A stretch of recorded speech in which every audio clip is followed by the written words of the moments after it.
여보, 이혼, 가자. 문이 열리며 들어온 철수의 첫마디였습니다. 위암 3기 판정을 받고 누워있는 아내에게 남편은 위로 대신 이혼 서류를 내밀었습니다. 나 은퇴했어. 병수발 들며 내 인생 망치기 싫어. 이게 합리적인 거야. 40년 조강지처를 헌신짝처럼 버리며 철수는 자신의 선택이 완벽하다고 믿었습니다. 하지만 그는 몰랐습니다. 그 합리적인 선택이 자신을 쓰레기 더미가 된 집에서 고독사하게 만들 줄은 말이죠. 아내를 버린 지 딱 1년 만에 벌어진 충격적인 파국. 도대체 그에게 무슨 일이 있었던 걸까요? 하얀 병실 커튼 사이로 겨울 햇살이 비집고 들어왔습니다. 침대에 누워있는 영자는 링거 바늘이 꽂힌 손등을 멍하니 내려다봤죠. 위암 3기. 의사는 즉시 수술이 필요하다고 했습니다. 빈손으로 들어온 남편은 병상 옆에 앉지도 못한 채 문가에 어정쩡하게 서서 입술을 떨고 있었습니다. 뭐라고요? 이혼하자고. 나 자신이 없어. 솔직히 말할게. 무서워, 두렵기도 하고. 철수의 눈은 영자가 아닌 허공을 헤매고 있었습니다. 마치 귀신이라도 본 사람처럼 동공이 흔들렸죠. 당신도 알잖아. 고철이, 장 선생 말이야. 아내 병수발 10년 하다가 어떻게 됐는지. 집 날리고, 빚더미 안고, 결국 골방에서 혼자. 철수는 마른 세수를 하며 괴로워했습니다. 아내의 암 소식을 듣고 그가 떠올린 건 아내의 고통이 아니라 자신의 파멸이었습니다. 나 이제 은퇴했어. 겨우 숨 좀 돌리나 했는데 당신까지 아프면 내 인생은? 나도 장 선생처럼 시궁창으로 떨어지는 거야? 난 그렇게 못 살아. 아니, 안 살 거야. 영자는 기가 막혀 말이 나오지 않았습니다. 여보, 40년을 함께 살았는데 남편의 눈에 서린 건 미안함이 아니라 생존에 대한 원초적인 공포였습니다. 비겁하다고 욕해도 좋아. 근데 영자야, 현실을 보자고. 간병비, 수술비, 생활비. 너랑 나랑 같이 늪에 빠지면 둘 다 죽는 거야. 내가 살아야. 그래, 내가 살아야 나중에라도 당신 도울 수 있을 거 아니야. 일단 나라도 살고 봐야지. 그게 합리적인 거야. 철수는 품 안에서 꼬깃꼬깃한 봉투 하나를 꺼내 침대 위에 올려놓았습니다. 이혼 서류와 예금 통장이었습니다. 위자료 5천이야. 내 퇴직금 쪼개서 가져온 거야. 이걸로 수술 받고 제발 나 좀 놔줘. 철수는 도망치듯 말을 뱉고는 뒷걸음질 쳤습니다. 나 무서워서 그래. 내 인생 망가질까봐. 그게 너무 무서워서 그래. 미안해. 병실 문이 닫혔습니다. 영자는 덩그러니 놓인 봉투를 바라보며 헛웃음을 터뜨렸습니다. 40년을 함께 산 남편이 죽음이 두려워 아내를 버리고 도망친 겁쟁이였다는 사실이 암 선고보다 더 비참하게 그녀를 짓눌렀습니다. 철수가 이토록 비겁해진 건 영자의 암 선고보다 일주일 앞선 어느 장례식장에서부터였습니다. 아이고, 호철아. 이 사람아. 동료 교사 장호철의 빈소. 영정사진 속 그는 철수보다 고작 2살 어린 63세였습니다. 하지만 사진 속 얼굴은 80세 노인처럼 말라 비틀어져 있었죠. 간병하다가 아주 뼈가 녹았어. 10년을 대소변 받아내더니 조문객들의 수군거림이 철수의 귓가에 맴돌았습니다. 집 팔고 전세로 다시 월세로. 결국 파산하고 약값도 없어서 저러고 간 거야. 산 사람은 살아야 하는데 같이 죽은 꼴이지 뭐. 철수는 국화꽃을 놓으며 손을 떨었습니다. 장 선생은 철수가 아는 사람 중 가장 성실한 가장이었습니다. 그런 사람이 아픈 가족이라는 짐을 지고 무너지는 과정을 철수는 똑똑히 지켜봤습니다. 나도 저렇게 될 수 있다. 장례식장 육개장 그릇을 비우지도 못한 채 철수는 도망치듯 빈소를 빠져나왔습니다. 죽음보다 무서운 건 가난하고 구질구질하게 늙어가는 것이었습니다. 절대. 나는 저렇게 안 돼. 그것은 다짐이 아니라 공포에 질린 비명이었습니다. 일주일 후 대망의 은퇴식 날. 철수는 불안을 감추기 위해 더 크게 웃고 떠들었습니다. 이제 진짜 내 인생이야. 연금 꼬박꼬박 나오겠다. 골프나 치면서 우아하게 늙어야지. 자신에게 체면을 걸 듯 완벽한 노후 계획을 세웠습니다. 장 선생처럼 되지 않기 위해 리스크가 없는 완벽한 삶을 설계했죠.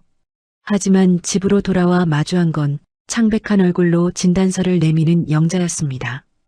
위암이래요. 3기 수술해야 한대요. 그 순간 철수의 눈앞이 캄캄해졌습니다. 영자의 슬픈 얼굴 위로 비참하게 죽은 장 선생의 영정 사진이 겹쳐 보였습니다. 1년? 아니 2년이 될지도 몰라. 돈은? 내 연금은? 간병은 누가 해? 철수의 심장이 미친 듯이 뛰었습니다. 아내를 걱정해야 한다는 이성은 마비되었고 이러다 나도 망한다는 생존 본능만이 꿈틀거렸습니다. 여보, 영자가 불렀지만 철수는 뒷걸음질 쳤습니다. 내일 병원 같이 가볼게. 좀 생각 좀 해봐야겠어. 서재 문이 닫혔습니다. 영자는 혼자 남겨진 식탁에 앉아 눈물을 삼켰죠. 서재에서 철수는 책상에 앉아 머리를 감쌌습니다. 장 선생의 얼굴이 계속 떠올랐습니다. 10년간 간병하다 파산하고 결국 우울증으로 세상을 떠난 모습. 나는 그렇게 안 돼. 절대로. 철수는 떨리는 손으로 서랍을 열었습니다. 계산기가 나왔죠. 평생 학생들 성적을 계산하던 그 계산기. 딸깍, 딸깍, 딸깍. 수술비 2천만 원, 항암 치료비월 200만 원, 간병비월 150만 원. 1년이면 최소 5천만 원. 거기에 자신의 시간과 노력까지 계산하면 거실에서 영자가 흐느끼는 소리가 들렸습니다. 하지만 철수는 서재 문을 열지 않았죠. 이건 아니야. 철수는 중얼거렸습니다. 하지만 그건 영자를 걱정하는 소리가 아니었습니다. 자신의 노후가 망가질까봐 두려워하는 소리였죠. 40년을 수학교사로 살며 참고 견뎌왔는데 이제 막 자유를 얻었는데 병수발을 들며 늙어야 한다는 건 받아들일 수 없었습니다. 무엇보다 장 선생처럼 파산하고 비참하게 늙어가는 모습을 상상하니 온몸에 소름이 돋았습니다. 머릿속에 떠오른 건 이혼이었습니다. 위자료를 주면 되잖아. 5천만 원. 영자도 치료받을 돈이 생기고 나도 자유로워지는 거야. 그래. 이게 서로에게 좋은 거야. 철수는 스스로를 합리화했습니다. 하지만 손은 계속 떨리고 있었죠. 40년을 함께 산 사람을 버린다는 죄책감과 장 선생처럼 되고 싶지 않다는 공포가 뒤섞였습니다. 그때 악마의 속삭임 같은 생각이 떠올랐습니다. 도망치자. 이혼하고 위자료 쥐어주면 최소한 나는 살잖아. 그것은 지독히 이기적이었지만 겁에 질린 철수에게는 유일한 탈출구처럼 보였습니다. 서재 밖에서 들려오는 아내의 울음소리가 마치 자신을 늪으로 끌어당기는 소리 같아 철수는 귀를 막고 웅크렸습니다. 새벽까지 철수는 잠을 이루지 못했습니다. 침대 옆방에서 영자가 혼자 울고 있을 거라는 걸 알았지만 일어나지 않았죠. 미안해. 하지만 나도 살아야 해. 다음 날 아침 영자는 부은 눈으로 아침 식사를 차렸습니다. 철수는 식탁에 앉았지만 영자와 눈을 마주치지 않았죠. 여보, 오늘 병원 같이 가주시는 거죠? 응. 짧은 대답이었습니다. 병원으로 가는 차 안은 침묵으로 가득했습니다. 영자는 창밖을 바라보며 눈물을 참았고 철수는 핸들을 꽉 쥔 채 앞만 보고 운전했습니다. 여보, 응? 무서워요. 나 손 좀 잡아줘요. 철수는 대답하지 않았습니다. 기어를 바꾸는 척하며 손을 빼냈죠. 병원에 도착했습니다. 의사는 입원이 필요하다고 했죠. 정밀 검사를 위해서였습니다. 보호자분도 같이 상담하셔야 하는데요. 아, 네. 철수는 마지못해 고개를 끄덕였습니다. 입원 수속을 밟고 영자는 병실로 안내받았습니다. 4인실이었죠. 영자는 침대에 누웠고 간호사가 링거를 꽂았습니다. 보호자분은 어디 계세요? 저 잠깐 나갔어요. 영자는 거짓말을 했습니다. 사실 철수는 화장실 좀 다녀올게라며 나간 뒤 20분째 돌아오지 않았죠. 영자는 링거 바늘이 꽂힌 손등을 멍하니 내려다봤습니다. 위암 3기. 죽을 수도 있는 병이었습니다. 철수는 어디 간 걸까? 복도 끝 계단참에서 철수는 휴대폰을 들여다보고 있었습니다. 변호사 사무실 번호를 검색하고 있었죠. 이혼 상담, 위자료 계산. 철수는 떨리는 손가락으로 검색어를 쳤습니다. 몇 개의 법률사무소 홈페이지가 떴죠. 이게 맞는 거야. 합리적인 선택이야. 철수는 스스로에게 되뇌었습니다. 하지만 가슴 한구석이 무너지는 기분이었죠. 심호흡을 하고 철수는 병실로 돌아갔습니다. 영자는 침대에 누워 천장을 바라보고 있었죠. 여보, 어디 갔었어요? 아, 잠깐. 전화 좀 받았어. 거짓말이었습니다. 영자는 알아챘지만 아무 말도 하지 않았죠. 여보, 옆에 좀 앉아줘요. 손 좀 잡아줘요. 철수는 병상 옆 의자에 앉았습니다. 하지만 영자의 손을 잡지 않았죠. 대신 주머니에서 휴대폰을 꺼내보는 척했습니다. 좀 쉬어. 나 회사 일 좀 봐야 해서. 여보, 은퇴하셨잖아요. 무슨 회사 일이? 연금 서류 정리해야 해. 복잡하더라고. 또 거짓말이었습니다. 영자는 남편의 차가운 태도를 느꼈죠. 여보, 나 무서워요. 괜찮을 거야. 의사들이 알아서 하겠지. 철수의 목소리는 건조했습니다. 위로가 아니라 형식적인 대답이었죠. 잠시 침묵이 흘렀습니다. 영자는 남편의 손을 잡으려 했지만 철수는 일어섰죠. 나 좀 나갔다 올게. 답답해서. 네, 병실 문이 닫혔습니다. 영자는 혼자 남겨졌죠. 옆 병상의 환자는 가족들에 둘러싸여 이야기를 나누고 있었지만 영자의 침대 주변은 텅 비어 있었습니다. 복도에 나온 철수는 벤치에 앉았습니다. 머리를 감싸쥐었죠. 이래야만 해. 나도 살아야 하니까. 하지만 죄책감은 점점 커져만 갔습니다. 3일 후 영자는 며칠간의 정밀 검사를 마쳤습니다. 의사는 즉시 수술이 필요하다고 했죠. 철수는 그 말을 듣고 더욱 굳어졌습니다. 그날 밤 철수는 서재에서 이혼 서류를 작성했습니다. 이혼 동의서, 재산 분할 내역서, 위자료 지급 계획서, 모든 게 계산되어 있었죠. 5천만 원. 이 정도면 충분할 거야. 철수는 떨리는 손으로 서류에 도장을 찍었습니다. 다음 날 아침 철수는 병원으로 향했습니다. 주머니에는 이혼 서류가 들어 있었죠. 복도를 걸으며 철수는 계속 자신을 다독였습니다. 이게 서로를 위한 거야. 하지만 발걸음은 무거웠습니다. 병실 문 앞에서 철수는 잠시 멈춰 섰습니다. 문틈으로 영자가 보였죠. 침대에 누워 링거를 맞으며 창밖을 바라보고 있었습니다. 철수는 심호흡을 하고 문을 열었죠. 침대에 누워있던 영자는 고개를 돌려 남편을 봤습니다. 무언가 기대하는 눈빛이었죠. 위로의 말, 따뜻한 손길, 함께 이겨내자는 다짐. 하지만 철수의 입에선 우리가 익히 알고 있는 그 비겁한 말들이 쏟아졌습니다. 여보, 이혼하자. 위자료 5천 줄게. 영자는 귀를 의심했습니다. 하지만 철수는 멈추지 않았죠.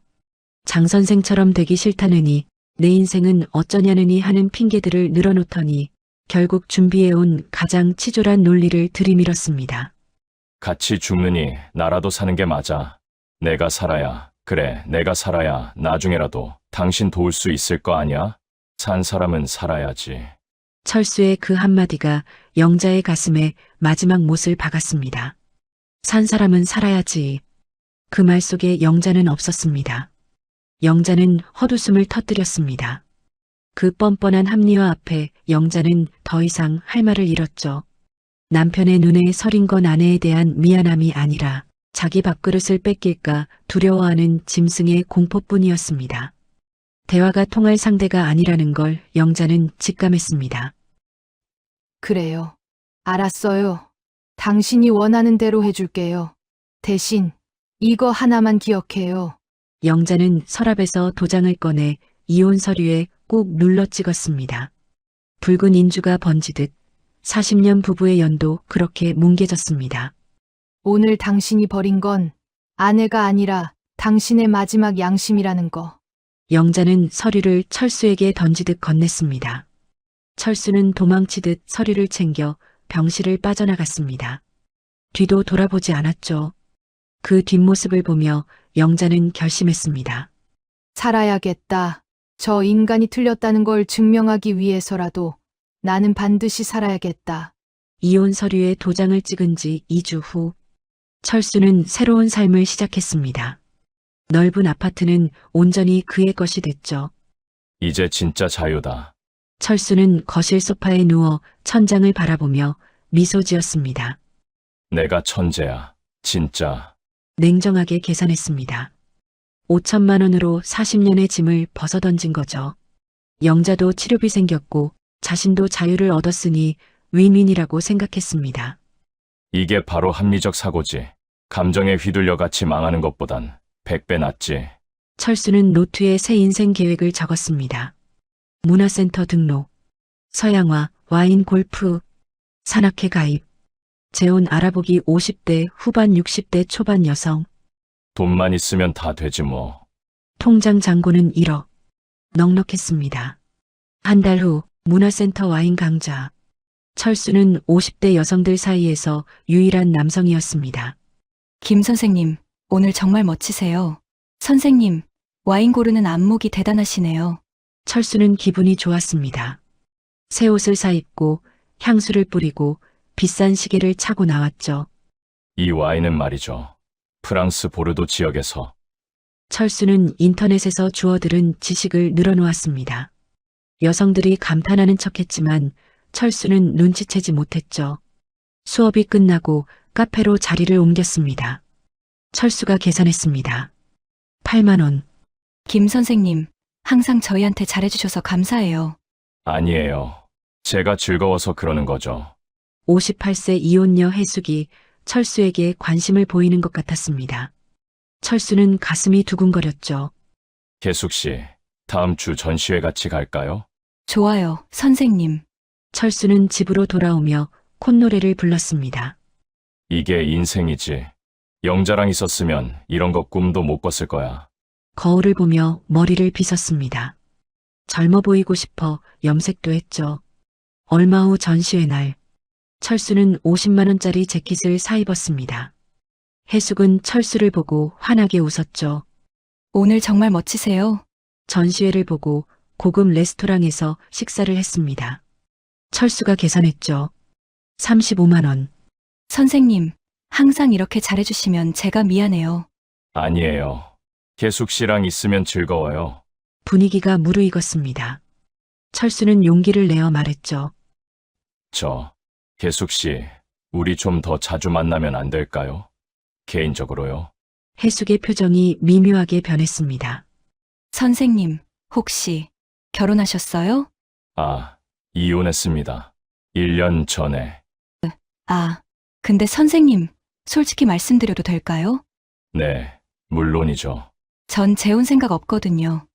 그냥 이렇게 가끔 나와서 좋은 음식 먹고 문화생활 즐기는 정도만요. 선생님도 경제적으로 여유 있으시니까. 철수는 얼어붙었습니다. 경제적으로 여유 있으시니까. 그 말이 가슴에 박혔죠. 아, 네, 그렇게 하죠. 철수는 억지로 웃으며 대답했습니다. 집으로 돌아오는 길, 철수는 씁쓸함을 감출 수 없었습니다. 하지만 진짜 문제는 집에 도착해서부터였죠. 현관문을 열자 어질러진 거실이 눈에 들어왔습니다. 벗어놓은 옷, 먹고 난 그릇, 쌓여가는 쓰레기. 에이, 씨, 철수는 비싼 재킷을 소파에 던졌습니다. 통장 잔고를 확인해 보니 2달 만에 1,000만 원 가까이 줄어 있었습니다. 옷값, 와인 강자비, 해수계 밥값. 돈 쓰는 게 이렇게 쉬운 거였나. 철수는 그제야 불안감이 엄습했습니다. 영자가 있을 때는 늘 반찬이 가득했고 돈이 모였는데 이제는 돈도 사람도 정리정돈도 모든 게 엉망이 되어가고 있었습니다. 처음엔 대수롭지 않게 생각했습니다. 뭐, 나중에 한꺼번에 하면 되지.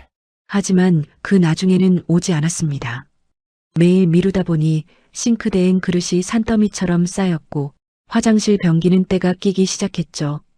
빨래는 세탁기에 넣기만 하면 되는 줄 알았는데 삶아야 하는 것과 그냥 돌려야 하는 것이 따로 있다는 걸 그제야 알았습니다. 이게 뭐가 이렇게 복잡해. 철수는 세탁기 앞에서 한숨을 쉬었습니다. 흰 와이셔츠가 분홍색으로 물들어 있었죠. 빨간 티셔츠를 함께 넣은 게 문제였습니다. 밥은 더 큰 문제였습니다. 매일 배달시켜 먹거나 밖에서 먹으니 지갑이 텅텅 비었죠. 편의점 도시락을 사 먹었지만 사흘째부터 속이 쓰렸습니다. 집밥이 그리울 줄이야. 철수는 냉장고를 열었습니다. 텅 비어 있었죠. 영자가 있을 때는 늘 반찬이 가득했는데 이제는 김치 한 통조차 없었습니다. 마트 가서 사와야겠네. 마트에 간 철수는 카트 앞에서 멈칫했습니다. 뭘 사야 할지 몰랐죠. 40년 동안 장을 본 적이 없었으니까요. 그냥 눈에 띄는 대로 집어넣었습니다. 라면, 통조림, 냉동식품. 집에 돌아와 요리를 해보려 했지만 달걀 프라이조차 까맣게 태워버렸습니다. 에이, 라면이나 끓여 먹자. 한 달이 지나자 철수의 모습은 확연히 달라졌습니다. 깔끔하게 다림질된 셔츠 대신 구겨진 티셔츠를 입고 다녔고 면도도 제대로 하지 않아 수염이 덥수룩했죠. 집은 쓰레기장이 됐습니다. 김 선생님, 요즘 안색이 안 좋으신데 괜찮으세요? 며칠 후 골프장에서 만난 후배가 걱정스럽게 물었습니다. 철수는 웃으며 대답했죠. 아, 그냥 좀 피곤해서. 요즘 바쁘게 지내서. 사모님한테 보약 좀 지어달라고 하세요. 건강이 최고죠. 철수는 대답 대신 공을 쳤습니다. 아내 얘기가 나올 때마다 불편했죠. 그날 저녁 철수는 동창회 모임에 나가 오랜만에 친구들을 만났습니다. 야, 철수야. 오랜만이다. 은퇴했다며? 그래, 1년 됐어. 이제 매일이 일요일이지. 부럽다, 진짜. 나는 아직 3년 남았는데. 분위기는 화기애애했습니다. 하지만 술이 몇 잔 들어가자 한 친구가 넌지시 물었죠. 그런데 철수야, 소문 들었는데 재수 씨랑 이혼했다며? 순간 테이블이 조용해졌습니다. 철수는 잔을 들다 말고 친구를 쳐다봤죠. 누가 그래? 아니, 동네에서 소문 났더라고. 재수 씨가 암 걸렸는데 이혼했다면서? 그게 사실이야? 철수는 목구멍이 막히는 기분이었습니다. 벌써 소문이 났다니. 그건 복잡한 사정이 있어서. 복잡한 사정. 아내가 암 걸렸는데 이혼하는 게 무슨 사정이야? 다른 친구가 날카롭게 물었습니다. 철수는 변명을 늘어놓았죠. 아니, 서로 합의하에 한 거야. 나도 내 인생 살아야 하고, 영자도 치료에 집중하는 게 나아서. 그게 말이 돼. 40년을 함께 살았는데 아내가 아프다고 내쳐. 내친 게 아니라고. 위자료도 넉넉하게 줬어. 5천만 원이나. 5천만 원. 40년 결혼 생활이 고작 5천만 원이야? 친구들의 눈빛이 차갑게 변했고 철수는 더 이상 견딜 수 없어 자리에서 일어났죠. 너희가 뭘 안다고 그래. 내 인생이야. 내가 선택한 거라고. 철수야, 그건 선택이 아니라 배신이야. 철수는 식당을 나왔습니다. 뒤에서 친구들의 수군거림이 들렸죠. 저런 인간이었나? 교사했다는 사람이. 학생들한테는 인성교육했으면서 정작 자기는 저 모양이네. 집으로 돌아오는 길, 철수는 술김에 편의점에 들렀습니다. 맥주 한 캔을 사서 벤치에 앉았죠. 찬바람이 얼굴을 때렸습니다. 내가 뭘 잘못했다는 거야. 철수는 중얼거렸습니다. 하지만 마음 한구석이 불편했죠. 친구들의 말이 계속 맴돌았습니다. 집에 들어서자 어둠과 냉기가 그를 맞이했습니다. 불을 켜니 어질러진 거실이 눈에 들어왔죠. 벗어놓은 옷, 먹다 남은 컵라면, 쌓인 쓰레기 봉투. 에이, 내일 치우지 뭐. 소파에 누운 철수는 천장을 바라봤습니다. 이상했죠. 자유를 얻었는데 왜 이렇게 허전할까요? 영자가 떠난 공간은 더 이상 보금자리가 아니었습니다. 그저 차가운 콘크리트와 철근이 뒤엉킨 구조물일 뿐이었죠. 휴대폰을 꺼내 통화 기록을 봤습니다. 영자에게 온 전화는 하나도 없었죠. 당연했습니다. 자신이 먼저 버렸으니까요. 잘 지내나? 철수는 중얼거렸습니다. 하지만 전화를 걸 용기는 없었죠. 위자료 5천만 원을 전해준 뒤로 한 번도 연락하지 않았습니다. 다음 날 아침 철수는 배달된 우편물을 확인했습니다. 관리비 고지서였죠. 뭐야? 왜 이렇게 많이 나와? 이것도 돈이네. 철수는 한숨을 쉬었습니다. 계산해보니 외식비, 편의점 도시락, 배달 음식비가 한 달에 150만 원이 넘었죠. 영자가 있을 때는 식비가 이렇게까지 안 들었는데 골프 연습장 회원권 비용, 등산 장비 구입비까지 합치니 한 달 지출이 300만 원을 넘었습니다. 연금으로는 빠듯했죠. 에이, 뭐 어때? 이것도 자유의 대가지. 철수는 스스로를 위로했습니다. 하지만 마음 한구석이 불안했죠. 저녁 무렵 초인종이 울렸습니다. 문을 열자 아파트 부녀회장이 서 있었죠. 안녕하세요, 김 선생님. 혹시 지금 시간 괜찮으세요? 아, 네. 무슨 일이세요? 그게 옆집에서 층간 소음 민원이 들어와서요. 밤늦게 TV 소리가 크다고. 그래요? 아, 미안합니다. 신경 쓰겠습니다. 문을 닫은 철수는 씁쓸하게 웃었습니다. 그날 밤 철수는 침대에 누워 잠을 청했습니다. 하지만 잠이 오지 않았죠. 옆자리가 텅 비어 있었습니다. 40년 동안 옆에 있던 사람이 사라지니 침대가 너무 넓고 차가웠습니다. 이게 뭐가 자유야? 철수는 중얼거렸습니다. 친구들은 등을 돌렸고 동네에서는 손가락질을 받고 집은 쓰레기장이 됐죠. 무엇보다 혼자 먹는 밥은 왜 이렇게 맛이 없는지. 새벽 2시 철수는 부엌으로 나왔습니다. 냉장고를 열었지만 먹을 게 없었죠. 컵라면을 끓여 먹으며 문득 영자가 해준 된장찌개가 떠올랐습니다. 맛있었는데. 철수는 씁쓸하게 웃었습니다. 하지만 곧 고개를 저었죠. 아니야. 이건 그냥 적응 기간이야. 조금만 지나면 괜찮아질 거야. 스스로를 다독이며 철수는 다시 침대로 돌아갔습니다. 하지만 마음 한구석의 불안감은 점점 커져만 갔죠. 창밖으로 겨울 찬바람이 불어왔습니다. 철수는 이불을 끌어당겼지만 추위는 가시지 않았습니다. 몸이 아니라 마음이 추웠던 거죠. 자유를 얻었다고 생각했는데 어쩌면 자신이 얻은 건 자유가 아니라 고독이었을지 모릅니다. 하지만 철수는 아직 그걸 인정하고 싶지 않았죠. 괜찮아. 나는 괜찮아. 스스로에게 되뇌며 철수는 눈을 감았습니다.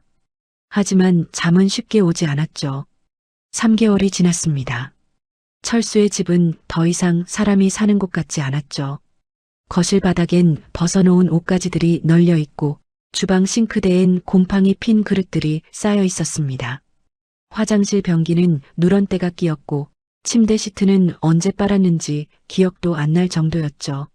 철수는 아침에 일어나 거울을 봤습니다. 헝클어진 머리, 덥수룩한 수염, 푹 꺼진 눈. 교감 시절의 단정한 모습은 온데간데 없었죠. 면도를 하려다가 그냥 포기했습니다. 누가 보는 것도 아닌데 뭐. 냉장고를 열자 쉰내가 코를 찔렀습니다. 마트에서 샀다가 언제 넣어뒀는지 모를 반찬들이 상해 있었죠. 철수는 냉장고 문을 닫고 편의점으로 향했습니다. 요즘 하루 세 끼를 모두 편의점 도시락으로 때우고 있었죠. 어서 오세요. 편의점 알바생이 무표정하게 인사했습니다. 철수는 익숙하게 도시락 2개를 집어들었죠. 점심과 저녁 것. 10,000원입니다. 계산을 마치고 나오는데 아파트 단지 벤치에 앉아있는 사람들이 눈에 들어왔습니다. 전에 산책하며 인사를 나누던 이웃들이었죠. 철수가 다가가자 사람들의 표정이 미묘하게 굳었습니다. 안녕하세요. 철수가 인사했지만 대답은 시큰둥했죠. 아, 네. 하지만 그 눈빛엔 동정보다는 경멸이 서려 있었죠. 사모님은 요즘 안 보이시네요. 요즘 어떻게 지내시는지. 병원에서 잘 계시려나. 할머니의 말에 철수는 입을 다물었습니다. 다들 알고 있었던 거죠. 아내가 암에 걸렸는데 이혼했다는 걸. 잘 지내는 걸로 알고 있습니다.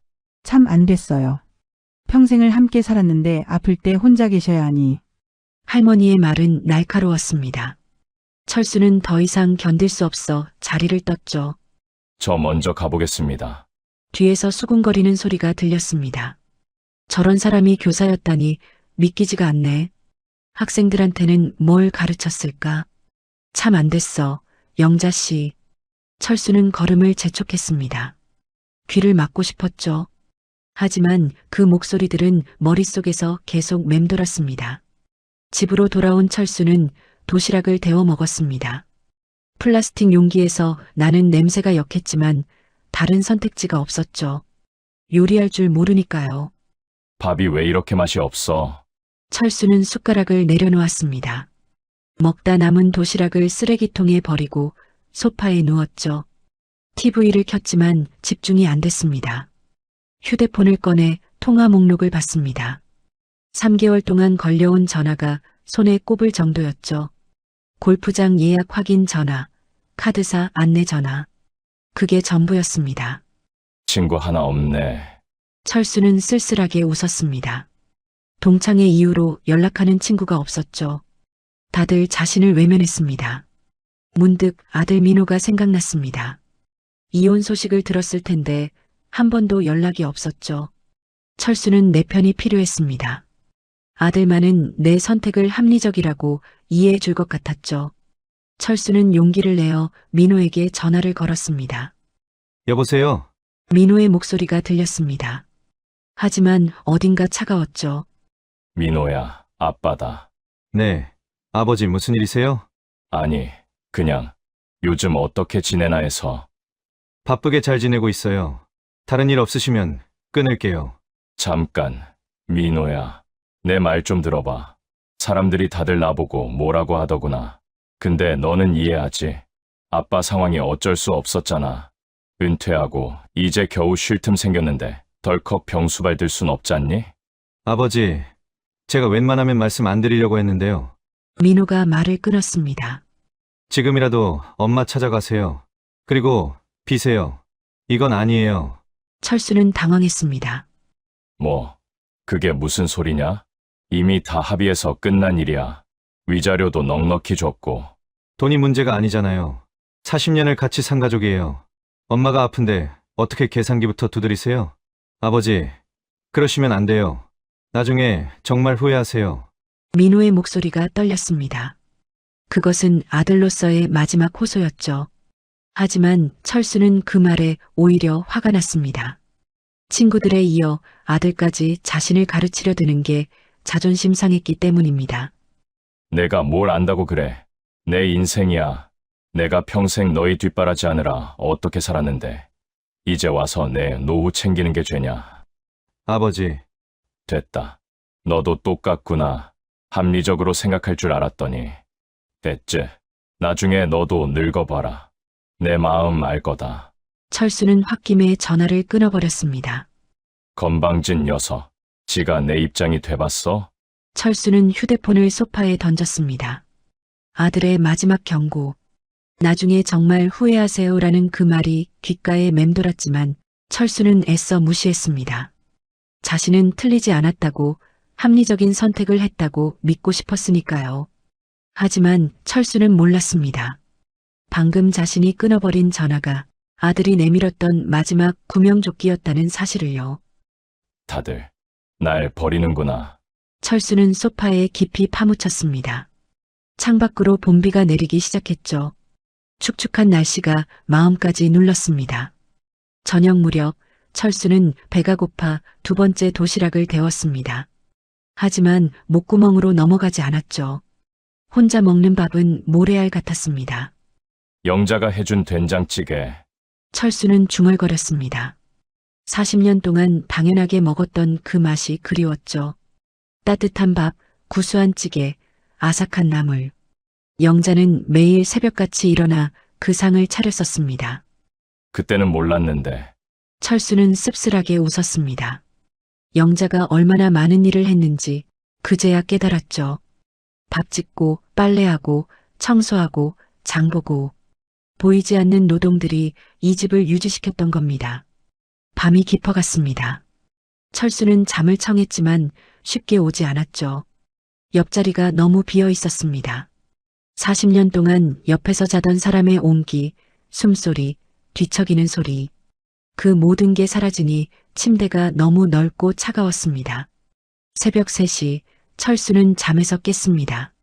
악몽을 꾼 거죠. 꿈속에서 철수는 사람들에게 둘러싸여 손가락질을 받고 있었습니다. 친구들, 이웃들, 제자들 모두가 그를 비난했죠.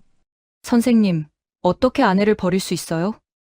당신은 교사 자격이 없어요. 인간이 아니에요. 철수는 식은땀을 흘리며 일어났습니다. 가슴이 두근거렸죠. 부엌으로 나가 물을 마셨지만 불안감은 가시지 않았습니다. 거울을 봤습니다. 비쩍 마른 얼굴, 푹 꺼진 눈, 핏기 없는 입술. 3개월 만에 10kg이 빠졌습니다. 제대로 먹지 못해서였죠. 이게 내 모습인가? 철수는 자신을 알아볼 수 없었습니다. 교감 시절에 당당하고 권위 있던 모습은 온데간데 없었죠. 지금은 그냥 초라한 노인일 뿐이었습니다. 서재로 들어간 철수는 책장을 열었습니다. 칸트의 실천 이성 비판이 눈에 들어왔죠. 은퇴 후 고상한 취미를 즐기려고 산 책이었습니다. 책을 펼쳐 읽기 시작했습니다. 하지만 한 구절에서 손이 멈췄죠. 타인을 수단으로만 대하지 말고 언제나 목적으로 대하라. 철수는 그 문장을 계속 읽었습니다. 타인을 수단으로만 대하지 말라. 자신은 영자를 어떻게 대했던가요? 40년 동안 그녀를 가정을 유지하는 수단, 밥을 해주는 도구로만 여겼던 건 아닐까요? 아니야. 철수는 책을 덮었습니다. 인정하고 싶지 않았죠. 하지만 마음 한구석에서 울려오는 목소리가 있었습니다. 넌 그녀를 사랑한 게 아니라 이용한 거야. 철수는 고개를 저었습니다. 아니야. 나는 40년 동안 가족을 부양했고 책임을 다했어. 그걸로 충분한 거 아니야. 하지만 다른 목소리가 속삭였습니다. 부양은 의무지 사랑이 아니야. 넌 한 번도 그녀에게 고맙다고 말한 적 없잖아. 철수는 머리를 감쌌습니다. 생각하고 싶지 않았죠. 하지만 기억들이 밀려왔습니다. 영자가 아침마다 차려준 밥상. 단 한 번도 고맙다고 말하지 않았습니다.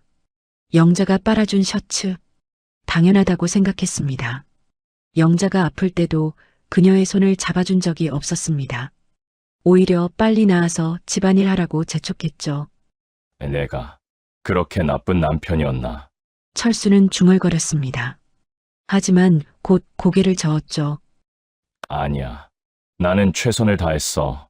돈 벌어다 줬고, 가족 부양했고, 그걸로 충분한 거야. 스스로를 합리화했지만 마음은 편치 않았습니다.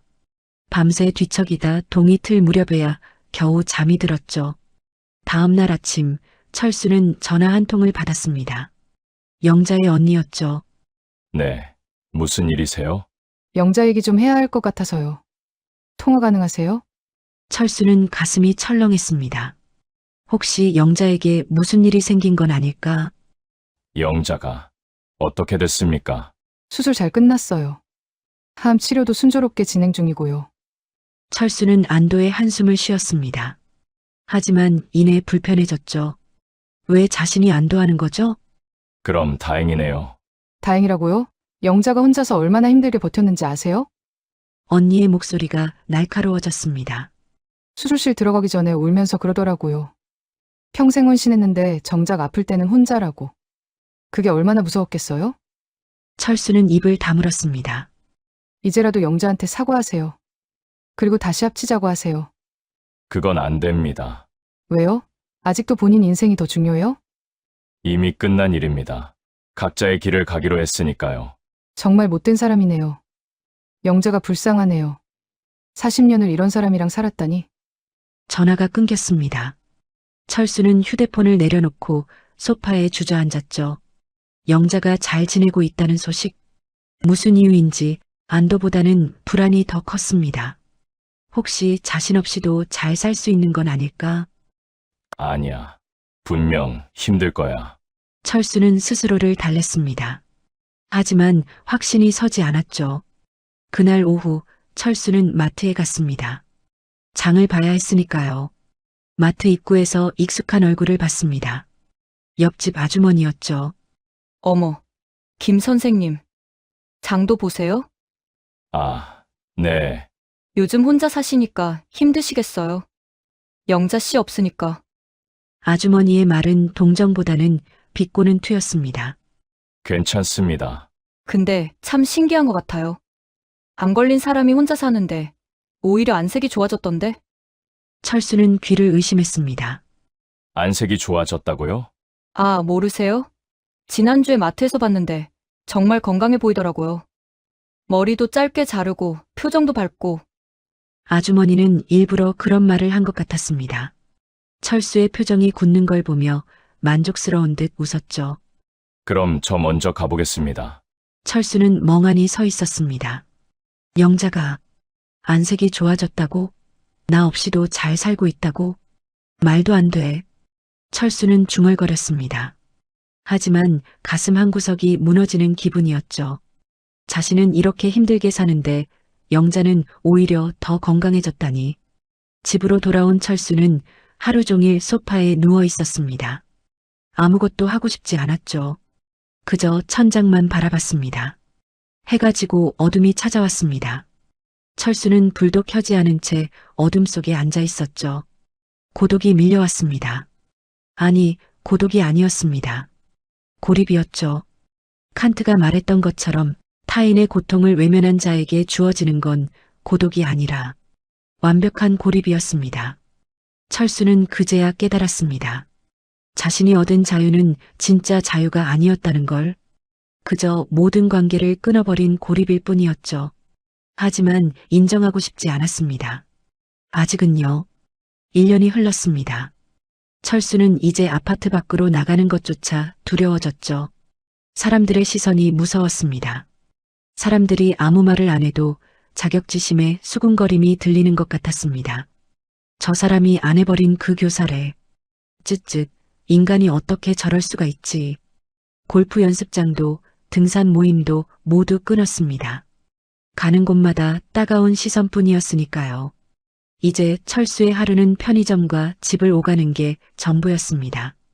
체중은 15kg이나 빠졌습니다. 거울 속 자신은 낯선 사람 같았죠.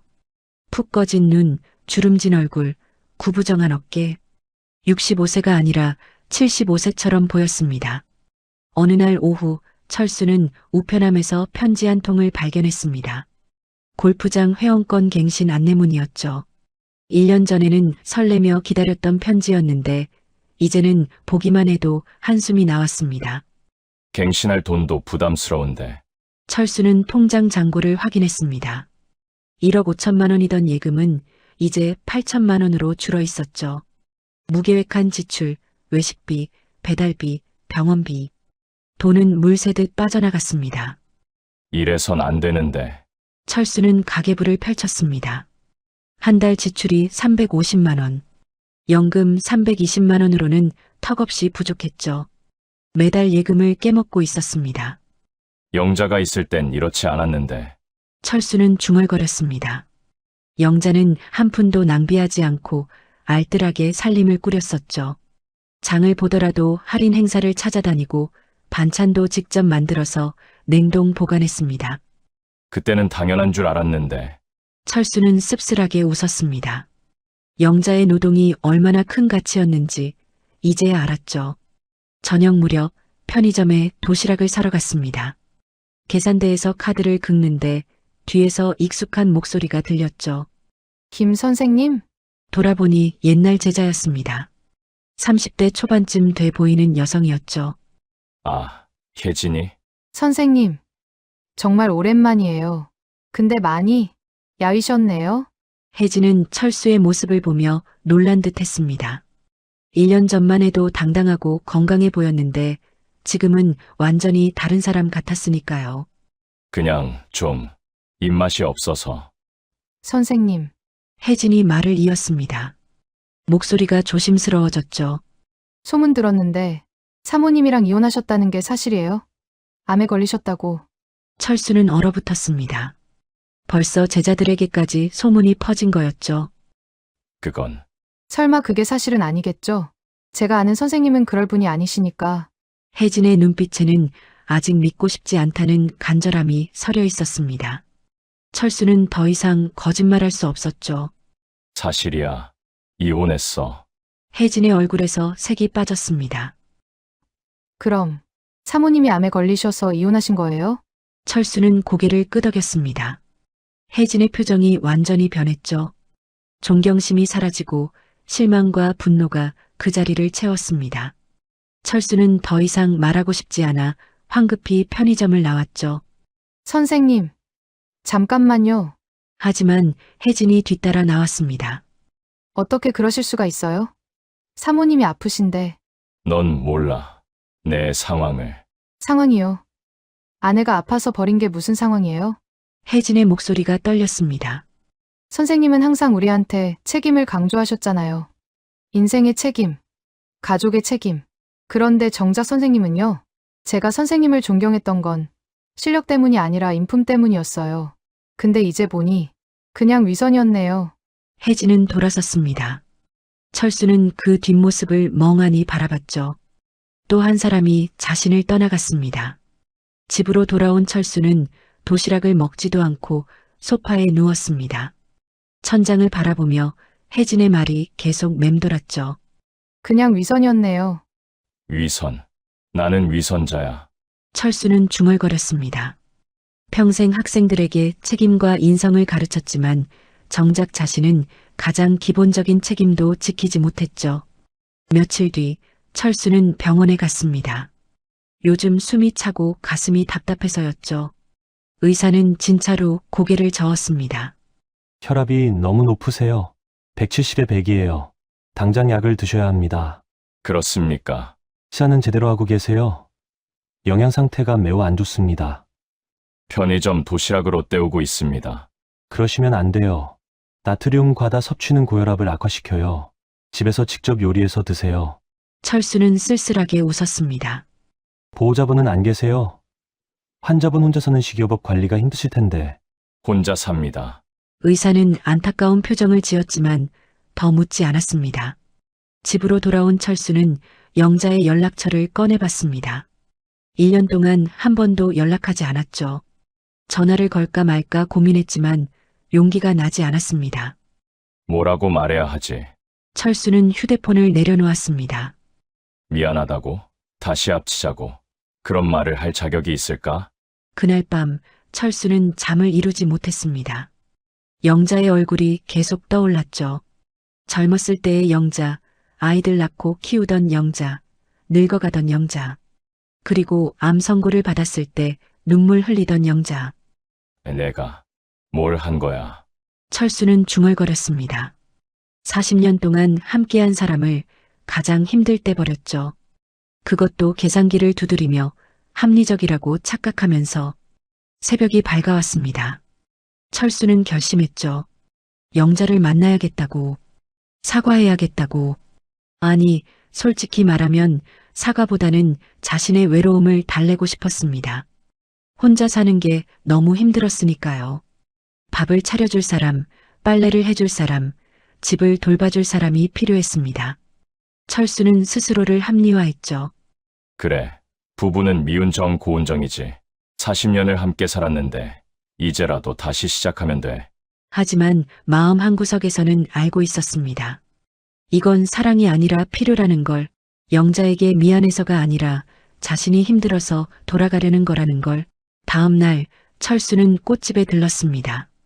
장미 꽃다발을 샀죠. 이 정도면 영자도 마음이 풀릴 거라고 생각했습니다. 선물 포장해드릴까요? 네. 예쁘게 해주세요. 철수는 거울을 보며 머리를 빗었습니다. 면도도 했죠. 1년 만에 제대로 차려입었습니다. 하지만 거울 속 자신은 여전히 초라해 보였습니다. 괜찮아. 영자는 이해해 줄 거야. 철수는 스스로를 다독였습니다. 40년을 함께 산 사이인데 다시 시작할 수 있을 거라고 믿었죠. 영자가 요양 중이라는 시골 전원주택 주소를 처형에게 물어봤습니다. 처음에는 알려주지 않으려 했지만 끈질기게 부탁한 끝에 겨우 받아냈죠. 가봐야 소용없을 텐데. 언니의 차가운 목소리가 기억났습니다. 하지만 철수는 개의치 않았죠. 내가 직접 가서 사과하면 돼. 버스를 타고 2시간을 달려 도착한 곳은 한적한 시골 마을이었습니다. 공기가 맑고 조용했죠. 영자는 이런 곳에서 요양하고 있었습니다. 주소를 찾아 걷다 보니 작은 전원주택이 보였습니다. 정원에는 꽃들이 만발했고 텃밭에는 상추와 토마토가 자라고 있었죠. 철수는 대문 앞에서 숨을 골랐습니다. 가슴이 두근거렸죠. 1년 만에 만나는 영자. 과연 어떤 표정으로 자신을 맞이할까? 괜찮아. 나는 잘못을 인정하러 왔어. 다시 합치자고 말할 거야. 철수는 꽃다발을 꼭 쥐고 초인종을 눌렀습니다. 잠시 후 문이 열렸죠. 그리고 철수는 멈춰 섰습니다. 문 앞에 선 영자는 1년 전과 완전히 달랐습니다. 짧게 자른 머리, 밝은 표정, 건강해 보이는 피부. 무엇보다 눈빛이 달랐죠. 예전에 지친 눈빛이 아니라 생기 있고 당당한 눈빛이었습니다. 여보. 철수가 떨리는 목소리로 말했습니다. 하지만 영자의 표정은 차갑게 굳었죠. 무슨 일이세요? 김철수 씨? 여보가 아니라 김철수 씨. 그 호칭이 철수의 가슴을 찔렀습니다. 철수는 꽃다발을 내밀었습니다. 손이 떨렸죠. 여보. 아니, 영자야. 이거. 영자는 꽃다발을 받지 않았습니다. 그저 무표정하게 철수를 바라볼 뿐이었죠. 들어오세요. 밖에서 말하긴 그러니까. 영자는 돌아서서 집 안으로 들어갔습니다. 철수는 조심스럽게 따라 들어갔죠. 거실은 깨끗하고 아늑했습니다. 창문으로 햇살이 가득 들어왔고 식탁에는 막 따온 듯한 방울토마토가 바구니에 담겨 있었죠. 앉으세요. 영자는 주방에서 보리차 2잔을 가져왔습니다. 철수는 소파에 앉았지만 엉덩이가 바늘방석 같았죠. 왜 온 거예요? 영자의 목소리는 담담했습니다. 감정이 느껴지지 않았죠. 철수는 그게 더 무서웠습니다. 언니한테 주소 물어봤어. 영자야. 나 할 말이 있어서 왔어. 무슨 말씀이신데요? 그게 내가 1년 동안 생각을 많이 해봤거든. 우리 40년을 함께 살았잖아. 그런데 내가 너무 성급하게 결정한 것 같아서. 철수는 말을 이었습니다. 준비해온 대사였죠. 당신 없이 살아보니까 정말 힘들더라고. 밥도 제대로 못 먹고 집도 엉망이고. 나 혼자서는 안 되는 사람인가 봐. 영자는 차를 한 모금 마시며 철수를 바라봤습니다. 표정에는 여전히 감정이 없었죠. 그래서요? 그래서 우리 다시 합치면 안 될까? 내가 잘못했어. 당신이 아플 때 옆에 있어줬어야 했는데 내가 너무 이기적이었어. 철수는 고개를 숙였습니다. 연습한 대로였죠. 영자가 감동받아 눈물을 흘릴 거라고 생각했습니다. 하지만 영자는 웃지도 울지도 않았습니다. 그저 창밖을 바라보며 말했죠. 김철수 씨, 차 한 잔 더 드실래요? 응? 목 마르실 것 같아서요. 여기까지 오시느라 고생하셨잖아요. 영자는 주방으로 가서 차를 더 따라왔습니다. 철수는 당황했죠. 이게 무슨 반응인가요? 영자야, 내 말 들었어? 들었어요. 혼자 사시기 힘드시다고. 밥도 제대로 못 드시고 집도 엉망이라고. 그러니까 우리 다시. 김철수 씨. 영자가 철수의 말을 끊었습니다. 처음으로 감정이 담긴 목소리였죠. 하지만 그건 분노가 아니라 차가운 무관심이었습니다. 지금 저한테 뭘 원하시는 거예요? 다시 돌아가서 밥 차려드리고 빨래하고 청소하라는 거예요? 아니, 그게 아니라. 그럼 뭐예요? 사랑해서 돌아오신 거예요? 아니면 불편해서 돌아오신 거예요? 철수는 입을 다물었습니다. 영자의 눈빛이 날카로웠죠. 40년 동안 저한테 고맙다는 말 사랑한다는 말 한 번 안 하셨어요. 당연한 의무라고 생각하셨죠. 밥 짓고, 빨래하고, 청소하고, 시부모 모시는 게 아내의 일이라고. 나도 돈 벌어다 줬잖아. 가족 부양했고. 그건 가장의 책임이에요. 사랑이 아니라요. 영자는 창밖을 바라봤습니다. 텃밭에서 바람에 흔들리는 토마토를 보며 말을 이었죠. 제가 암 선고 받았을 때 얼마나 무서웠는지 아세요? 죽을 수도 있다는 생각에 밤새 울었어요. 그때 유일하게 기댈 사람이 당신이었는데 당신은 계산기를 두드리고 있더라고요. 철수는 고개를 숙였습니다. 5천만 원. 40년 결혼 생활의 값이 그거였어요. 저는 그때 알았어요. 당신한테 나는 사람이 아니라 도구였다는 걸. 영자야. 수술실 들어가기 전에 정말 무서웠어요. 혼자였거든요. 주변엔 간호사들 뿐이었죠. 마취가 들어올 때 생각했어요. 이대로 죽으면 어떡하지? 40년을 헌신했는데 이렇게 혼자 가는 건가? 영자의 목소리가 떨렸습니다. 하지만 눈물은 흘리지 않았죠.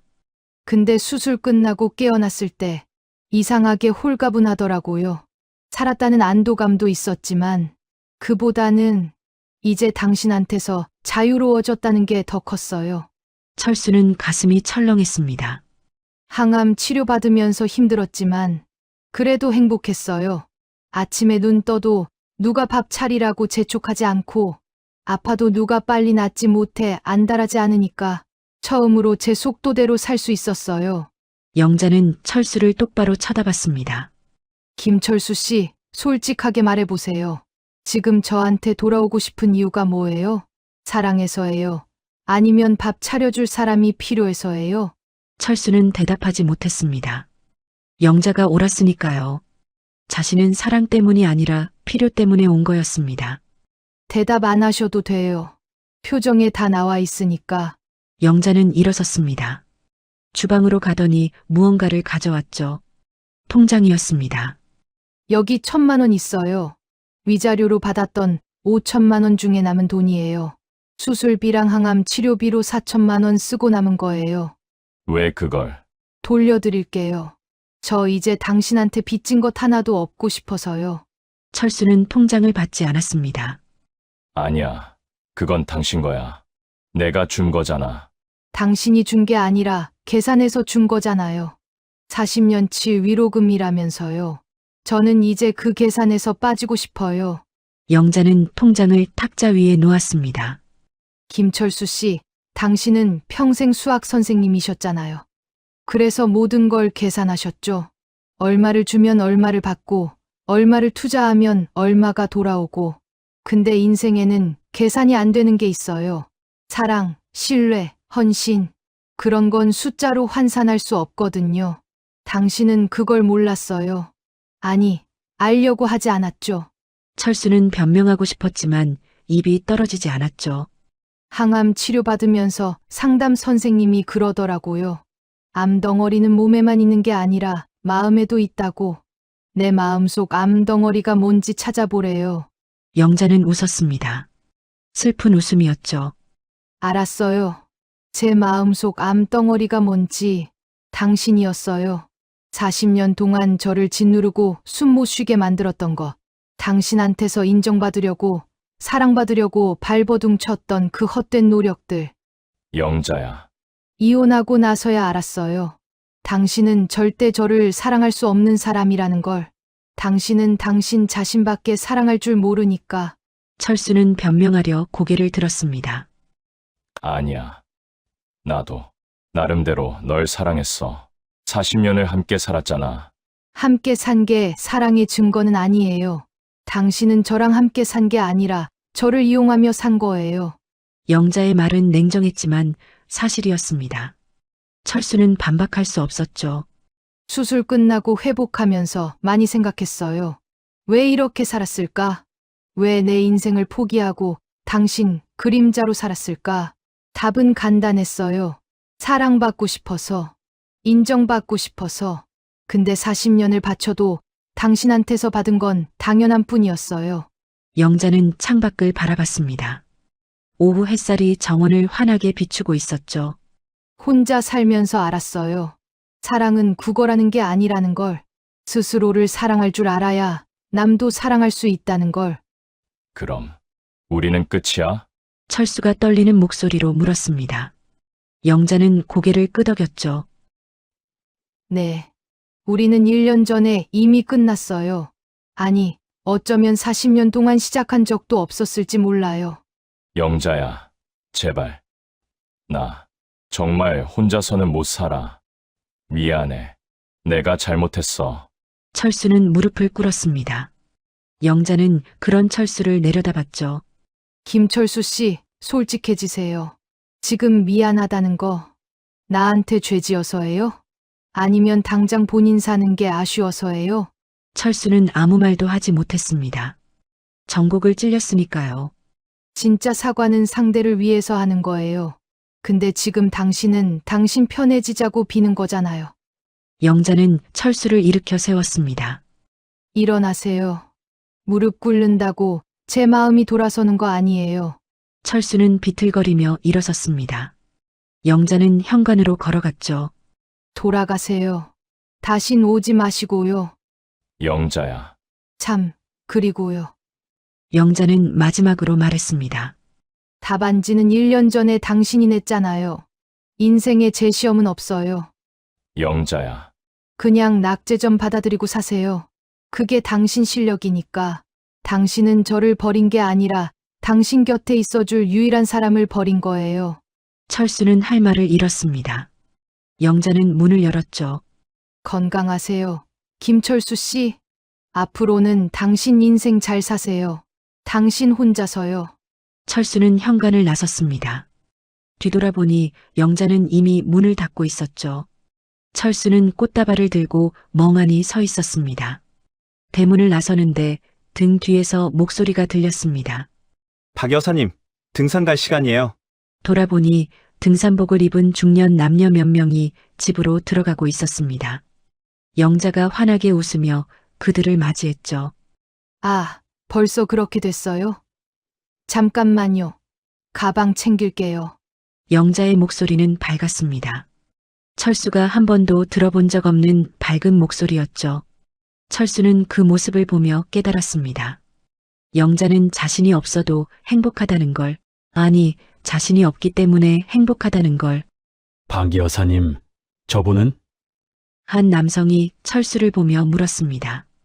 영자는 무심하게 대답했죠. 아, 그냥 옛날에 알던 사람이에요. 옛날에 알던 사람. 40년 부부가 그렇게 간단하게 정리됐습니다. 철수는 발걸음을 돌렸죠. 버스 정류장으로 걸어가는 내내 철수는 손에 든 꽃다발을 내려다봤습니다. 5만 원짜리 장미. 이걸로 40년을 되돌릴 수 있다고 생각한 자신이 우스웠죠. 쓰레기통에 꽃다발을 버렸습니다. 붉은 장미들이 쓰레기 더미 위에 처량하게 놓였죠.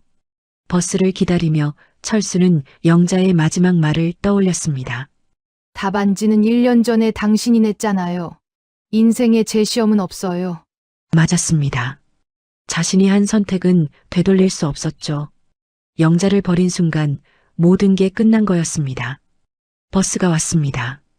철수는 창밖을 바라보며 집으로 돌아갔죠. 돌아갈 집도 차갑고 어두웠지만 다른 선택지가 없었습니다. 자신이 선택한 자유, 그 대가를 이제 치러야 했습니다. 집으로 돌아온 철수는 현관문을 열자마자 냄새에 코를 찔렸습니다. 쓰레기, 곰팡이, 신내. 1년 넘게 방치된 집의 냄새였죠. 집이 이렇게까지 됐나? 철수는 거실을 둘러봤습니다. 바닥에는 옷가지와 쓰레기가 뒤엉켜 있었고 싱크대에는 검은 곰팡이가 피어 있었죠. 이게 사람이 사는 집인가 싶었습니다. 소파에 주저앉은 철수는 멍하니 천장을 바라봤습니다. 영자의 얼굴이 떠올랐죠. 환하게 웃으며 등산 모임 사람들을 맞이하던 그 모습. 나 없이도 저렇게 행복할 수 있구나. 철수는 쓸쓸하게 웃었습니다. 40년 동안 자신이 가장의 역할을 했다고, 가족을 지켰다고 자부했는데 내가 돌아가면 받아줄 줄 알았는데. 휴대폰이 울렸습니다. 모르는 번호였죠. 철수는 받지 않으려다가 혹시나 싶어 받았습니다. 여보세요? 아버지, 저예요. 아들이었습니다. 철수는 가슴이 뛰었죠. 1년 넘게 연락 없던 아들이 먼저 전화를 하다니. 응, 그래, 민호야. 오랜만이다. 어떻게 지내니? 아버지, 시간 되세요? 저녁 같이 먹을까 해서요. 정말. 그래, 어디서 만날까? 강남에 있는 이탈리안 레스토랑이요. 제가 예약해놨어요. 7시에 오세요. 알았다. 거기서 보자. 전화를 끊은 철수는 처음으로 웃었습니다. 아들이 먼저 연락을 하다니. 혹시 자신의 처지를 듣고 걱정되어서 온 걸까요? 그래, 아들은 다르지. 핏줄인데. 철수는 샤워를 하고 옷을 차려입었습니다. 구겨진 셔츠밖에 없었지만 다리미로 대충 펴서 입었죠. 거울을 보니 여전히 초라했지만 오늘만큼은 기분이 좋았습니다. 저녁 7시 강남의 고급 이탈리안 레스토랑. 철수는 입구에서 주눅이 들었죠. 깔끔한 정장을 입은 사람들 사이에서 자신만 초라해 보였습니다. 어서 오세요. 예약하셨나요? 아, 김민호. 아들 이름으로 예약했을 텐데요. 아, 네. 이쪽으로 오세요. 안내를 받아 자리에 앉으니 민호가 이미 와 있었습니다. 깔끔한 정장에 시계도 비싸 보였죠. 승진했다는 게 사실인 것 같았습니다. 민호야, 일찍 왔구나. 앉으세요. 아버지, 민호의 태도는 차가웠습니다. 예전처럼 아빠라고 부르지도 않았죠. 아버지라는 호칭이 어색하게 들렸습니다. 오랜만이다. 승진 축하한다. 감사합니다. 요즘 어떻게 지내니? 와이프는? 복직했어요. 둘 다 바쁘게 잘 지내고 있어요. 대화가 어색했습니다. 침묵이 흘렀죠. 웨이터가 와서 주문을 받았습니다. 와인은 어떻게 하시겠습니까? 레드 와인 한 병 주세요. 가격은 상관없어요. 민호가 주문했습니다. 철수는 놀랐죠. 와인 한 병이 최소 20만 원은 할 텐데. 민호야, 너무 비싼 거 시키는 거 아니야? 괜찮아요. 오늘은 제가 살게요. 음식이 나오고 와인이 따라졌습니다. 철수는 잔을 들었죠. 그래, 아들이 성공하니 아빠가 뿌듯하구나. 이런 것도 먹어보고. 네. 민호는 건성으로 대답하고 스테이크를 자르기 시작했습니다. 철수는 용기를 내어 말을 꺼냈죠. 민호야, 사실은 말이야. 아버지, 식사 먼저 하고 얘기해요. 민호가 말을 끊었습니다. 철수는 입을 다물고 스테이크를 먹었죠. 맛있었지만 목구멍으로 넘어가지 않았습니다. 식사가 끝나고 커피가 나왔을 때 철수는 다시 말을 꺼냈습니다. 민호야, 아빠가 요즘 혼자 사는 게 너무 힘들구나. 집도 엉망이고 밥도 제대로 못 먹고. 그러시겠죠. 그래서 말인데 아빠랑 같이 살든지 아니면 자주 왕래하면서 좀 돌봐줄 수 없겠니? 민호는 커피를 마시며 철수를 바라봤습니다. 표정이 차갑게 변했죠. 아버지, 저 다음 달에 중요한 프로젝트 있고 와이프도 복직해서 정신없어요. 아버지를 어떻게 케어해요? 아들인데 당연히. 저더러 희생하라는 건 아니시죠? 철수는 말을 멈췄습니다. 민호의 눈빛이 날카로웠죠. 아니, 자식된 도리로 아비가 외롭다는데. 민호는 냅킨으로 입을 닦으며 웃었습니다. 차가운 웃음이었죠. 아버지, 기억 안 나세요? 엄마 아플 때 아버지가 그러시잖아요. 그건 내 인생이 우선이다. 남은 인생 병수바라며 보낼 순 없다고요. 정확하게 그렇게 말씀하셨어요. 철수는 얼어붙었습니다. 자신이 영자에게 했던 그 말을 아들이 그대로 되돌려주고 있었죠. 민호야, 그때는 내가 좀. 저도 아버지한테 배웠거든요. 합리적으로 생각하는 거요. 민호는 와인을 한 모금 마시고 계속했습니다. 솔직히 말씀드릴게요. 아버지, 저한테 뭘 해주신 게 있어요? 뭐라고? 내가 너를 키웠잖아. 대학까지 보냈고. 그건 부모의 의무죠. 자랑할 일이 아니에요. 이 녀석이? 초등학교 운동회 한번 오신 적 있으세요? 학부모 상담에 와보신 적은요? 제가 아플 때 병원에 데려가신 적은요? 철수는 입을 다물었습니다. 다 엄마가 했어요. 아버지는 늘 바쁘다고 피곤하다고 안 오셨죠. 집에 오면 신문 보거나 TV 보시고 저한테 관심도 없으셨잖아요. 그건 내가 돈을 벌어야 해서. 그렇죠. 돈 버는 게 중요했으니까요. 가족보다요. 민호의 말은 날카로웠습니다. 그러면서 항상 하시던 말씀 있잖아요.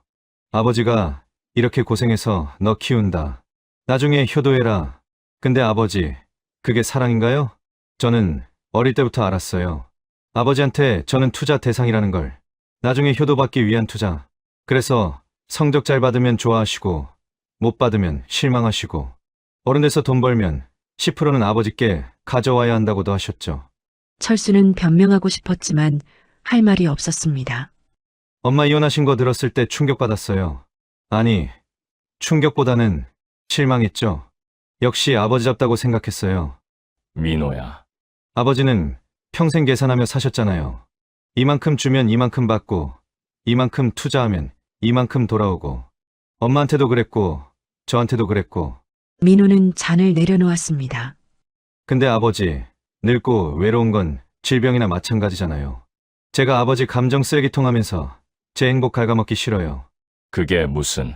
이게 저한테 합리적인 선택이에요. 아버지가 가르쳐 주신 거죠. 철수는 숨이 막혔습니다. 자신이 했던 말이 그대로 돌아오고 있었죠. 연금 나오잖아요. 그걸로 실버타운 알아보세요. 혼자 사시는 게 서로 편할 거예요. 민호야. 제발. 아빠가 잘못했어. 외롭다고. 외롭다고요? 민호가 처음으로 감정을 드러냈습니다. 분노였죠. 엄마는 40년 동안 얼마나 외로웠을까요? 암 선고 받고 혼자 수술실 들어갈 때 얼마나 무서웠을까요? 그때 아버지는 뭐 하셨어요? 계산기 두드리고 계셨잖아요. 레스토랑 안 사람들이 쳐다봤습니다. 민호는 목소리를 낮췄죠. 아버지, 제가 엄마 병문안 갔을 때 알았어요. 얼마나 힘들게 혼자 버텼는지. 수술 후 고통, 항암 치료 부작용, 머리 빠지는 거 견디면서도 저희 힘들까봐 웃으려고 애쓰시더라고요. 그때 결심했어요. 난 절대 아버지처럼 안 살겠다고. 사람을 계산으로 대하지 않겠다고. 민호는 일어섰습니다. 계산서를 철수 쪽으로 밀어놨죠. 아, 그리고요. 유산은 필요 없어요. 뭐. 나중에 아버지 병원비로 제 돈 들어가는 것보단 나으니까. 그 돈으로 알아서 잘 늙으세요. 민호는 재킷을 입으며 마지막으로 말했습니다. 아버지가 항상 하시던 말씀 있잖아요. 세상에 공짜는 없다. 모든 건 대가를 치른다. 맞는 말씀이에요. 민호야. 지금 아버지가 치르시는 게 바로 그 대가예요. 평생 사람을 계산으로 대한 대가. 고독이죠. 민호는 레스토랑을 나갔습니다. 철수는 홀로 남겨졌죠. 테이블 위에 놓인 계산서가 눈에 들어왔습니다. 52만 원. 철수는 떨리는 손으로 카드를 꺼냈습니다. 아들이 밥을 사준다더니 계산은 자신이 하게 만들었죠. 마지막까지 계산당한 기분이었습니다. 계산을 하고 레스토랑을 나왔습니다. 강남 거리는 화려했죠. 젊은 사람들이 웃으며 걸어갔고 연인들이 손을 잡고 있었습니다. 하지만 철수의 눈에는 아무것도 들어오지 않았습니다. 민호의 말이 머릿속에서 계속 맴돌았죠. 지금 아버지가 치르시는 게 바로 그 대가예요. 철수는 비틀거리며 지하철역으로 향했습니다. 계단을 내려가는데 다리에 힘이 풀렸죠. 난간을 잡고 겨우 서 있었습니다. 내가 뭘 한 거야? 철수는 중얼거렸습니다. 아내도 아들도 자신을 버렸죠. 아니, 자신이 먼저 버린 거였습니다. 지하철을 타고 집으로 돌아오는 내내 철수는 멍하니 창밖만 바라봤습니다. 어둠 속을 달리는 지하철처럼 자신의 인생도 어둠 속으로 빠져들고 있었죠. 집에 도착했습니다. 현관문을 여는데 손이 떨렸죠. 불을 켜자 어질러진 거실이 눈에 들어왔습니다. 이게 내 인생인가? 철수는 소파에 주저앉았습니다. 텅 빈 집, 텅 빈 마음. 자유를 얻었다고 생각했는데 알고 보니 모든 걸 잃은 거였습니다. 휴대폰을 꺼내 통화 목록을 봤습니다. 연락할 사람이 아무도 없었죠. 친구들은 등을 돌렸고 아들은 계산서를 남기고 갔고 아내는 자신을 옛날에 알던 사람이라고 했습니다. 나는 혼자구나. 철수는 중얼거렸습니다. 고독이 아니라 고립. 완벽한 고립이었죠. 새벽까지 잠을 이루지 못했습니다. 천장을 바라보며 지난 40년을 돌아봤죠. 무엇이 잘못됐을까? 어디서부터 틀어진 걸까? 답은 간단했습니다. 처음부터였죠. 사람을 사랑하는 법을 몰랐던 겁니다. 계산하고, 통제하고, 이용하는 것만 알았죠. 이제 어떻게 살아야 하지? 철수는 중얼거렸습니다. 하지만 대답은 돌아오지 않았죠. 텅 빈 집안에서 철수의 목소리만 허공에 흩어질 뿐이었습니다. 창밖으로 동이 트기 시작했습니다. 새로운 아침이었지만 철수에게는 그저 견뎌야 할 또 하나의 하루일 뿐이었죠. 3개월이 더 흘렀습니다. 철수는 이제 하루하루가 고통이었죠. 아침에 눈을 떠도 일어날 이유가 없었습니다. 밥을 먹어도 맛이 없었고 잠을 자도 개운하지 않았습니다. 통장 잔고는 5천만 원으로 줄어 있었습니다. 이대로 가면 2년 안에 바닥날 거였죠. 하지만 철수는 신경 쓸 기력도 없었습니다. 어느 날 오후 철수는 가슴 통증을 느꼈습니다. 숨이 차고 식은땀이 흘렀죠. 119에 전화를 걸려다가 멈췄습니다. 누가 와주겠어? 철수는 소파에 누웠습니다. 이대로 죽는 건 아닐까 하는 생각이 들었지만 무섭지 않았죠. 오히려 편할 것 같았습니다. 1시간쯤 지나자 통증이 가라앉았습니다. 철수는 겨우 일어나 물을 마셨죠. 거울에 비친 자신의 모습은 죽은 사람 같았습니다. 이렇게 죽는 건가? 철수는 중얼거렸습니다. 고독사, 뉴스에서 봤던 그 단어가 이제 자신의 현실이 될 것 같았죠. 그날 저녁 초인종이 울렸습니다. 철수는 놀랐죠. 누가 올 리가 없는데. 문을 열자 아파트 관리인이 서 있었습니다. 김 선생님, 관리비가 3개월째 연체되는데요. 혹시 무슨 일 있으세요? 아, 깜빡했네요. 지금 바로 입금하겠습니다. 그리고요, 민원이 또 들어왔어요. 쓰레기 냄새가 심하다고. 복도까지 냄새가 난대요. 죄송합니다. 선생님, 혹시 도움 필요하세요? 사회복지사 연결해드릴까요? 아니요, 괜찮습니다. 철수는 문을 닫았습니다. 사회복지사라니. 자신이 그 정도로 낙오한 사람이 됐다는 게 수치스러웠죠. 하지만 현실은 부정할 수 없었습니다. 집은 쓰레기장이었고 자신은 사회에서 고립된 노인이었습니다. 그날 밤 철수는 술을 마셨습니다. 혼자 마시는 술은 쓰디쓴 독약 같았죠. 취기가 오르자 감정이 북받쳤습니다. 분노, 후회, 슬픔, 모든 게 뒤섞였죠. 다 내 탓이야. 철수는 중얼거렸습니다. 눈물이 흘러내렸죠. 하지만 그 울음소리를 들어줄 사람은 아무도 없었습니다. 다음 날 아침 철수는 문득 영자가 보고 싶어졌습니다. 아니, 정확히는 마지막으로 한 번 더 보고 싶었습니다. 직접 찾아가진 말자. 또 거절당할 테니까. 그리고 영자를 불편하게 만들지 말자. 철수는 결심했습니다. 멀리서라도 한 번 보고 싶었죠. 영자가 정말 행복한지 자신의 눈으로 확인하고 싶었습니다. 버스를 타고 다시 그 시골 마을로 향했습니다. 하지만 이번엔 영자의 집까지 가지 않았죠. 마을 입구 작은 카페에 앉아서 기다렸습니다. 토요일이니까 등산 모임이 있다고 했지. 철수는 창가 자리에 앉아 커피를 시켰습니다. 영자의 집이 보이는 위치였죠. 멀리서 조용히 지켜볼 생각이었습니다. 1시간쯤 지났을까? 영자의 집 대문이 열렸습니다. 등산복을 입은 영자가 나왔죠. 짧게 자른 머리, 밝은 표정, 가벼운 발걸음. 정말 건강해 보이네. 철수는 창가에 숨어 지켜봤습니다.